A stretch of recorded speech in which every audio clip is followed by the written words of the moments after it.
Oui, bon, que dire, ben, je suis conférencier depuis, il faut dire longtemps, hein, ça fait quand même une quarantaine d'années. Euh, que, que vous dire, bon, je fais des visites sur des thèmes très variés. Alors au départ, mon activité, c'était des visites de Paris, des visites de quartiers, de monuments, de musées, d'expositions. Après, j'ai étendu mon activité, comment dire, à d'autres domaines. Par exemple, enfin, sous cette forme-là, en tout cas, je suis un des seuls à proposer des repas-conférences dans des restaurants.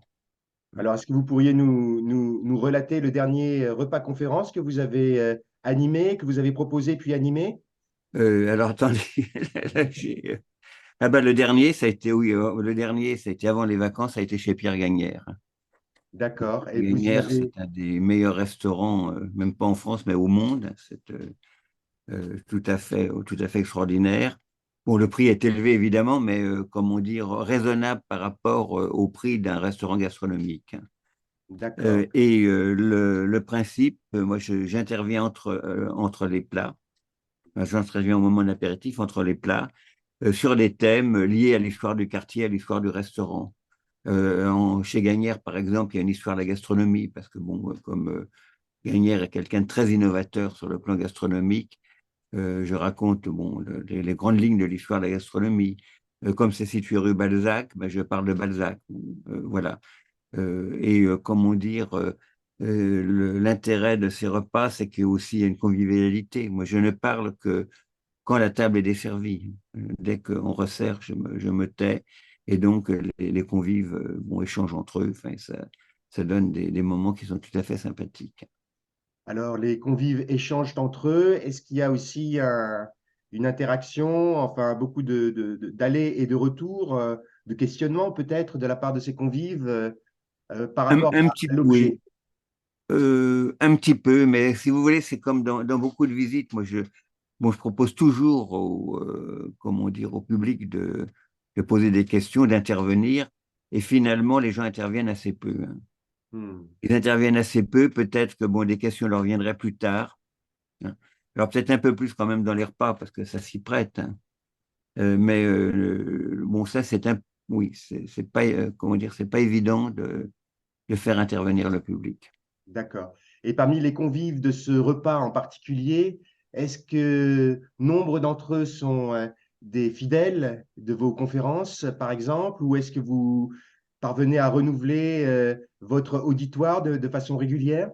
Ben, dans le cas des restaurants, ça ne peut être que des gens qui ont déjà suivi une conférence autrement. Mhm. Comment dire, comme je ne peux pas les annoncer. Enfin, il faudrait peut-être que je trouve d'autres sites, mais je peux les annoncer que sur mon site. D'accord. Donc, en principe, à de rares exceptions près, Mhm. les gens qui viennent sont des gens qui m'ont connu, qui sont venus à d'autres conférences, à des visites conférences. Est-ce qu'il est possible de recevoir votre newsletter annonçant les prochaines conférences ou repas que vous organisez, ou est-ce que c'est aux personnes intéressées d'aller sur votre site? Non, comment dire, quand quelqu'un me donne son adresse pour s'inscrire, Mhm. bon, je les inscris sur la liste de diffusion de ma newsletter, hein. Ou D'accord. si ça les intéresse pas, ils peuvent se désinscrire sans problème, hein. Mhm. Donc, bon, il y a quand même une partie du public, bon, qui vient par cette newsletter que j'adresse tous les 15 jours. Je vais en adresser une samedi. Ok. Il y a aussi des gens qui vont sur le site, hein, quand même. Enfin bon, en général, c'est des gens qui me connaissent, hein. Comment dire, je pense que je ne suis pas assez référencé pour que les gens me trouvent, comment dire, par hasard sur le site. C'est D'accord. un C'est petit le bouche. problème. Alors, bon, il y a un certain nombre de sites qui proposent des visites, hein, sur lesquels je suis plus ou moins régulièrement. Ça, je devrais y être sans doute un peu plus. Il y a un site comme Billet Réduc, il y a un site comme Guideapolis, bon. Mais enfin, bon, je ne sais pas ce qu'il en est pour les autres. En dehors de quelques visites, ça ne m'apporte pas grand monde, hein. D'accord. Alors, mon principal annonceur pour le moment, c'est l'officiel des spectacles. Bon, très bien. Alors, Alors, l'officiel des spectacles, c'est peut-être plus fréquenté par des gens âgés, hein, parce que les jeunes, je pense, vont sur d'autres réseaux. hmm, Mais comment dire, alors l'officiel des spectacles est le seul à avoir encore une version papier. Et il y a quand même encore, bon, enfin, beaucoup vont sur le site de l'officiel des spectacles, mais il y a encore des gens qui vont sur la version papier. d'accord. Qu'ils l'achètent en kiosque ou chez leur libraire. C'est en kiosque, hein, l'officiel D'accord. des spectacles, ça se trouve très facilement en kiosque. Ok, très bien. Bon, bah, écoutez, il ne nous reste plus qu'à conseiller à nos auditeurs de s'inscrire sur votre newsletter. Je pense qu'ils trouveront les références sur votre site internet que nous mettrons à la fin Ah de bah votre oui, c'est parfait, interview. oui, tout à fait.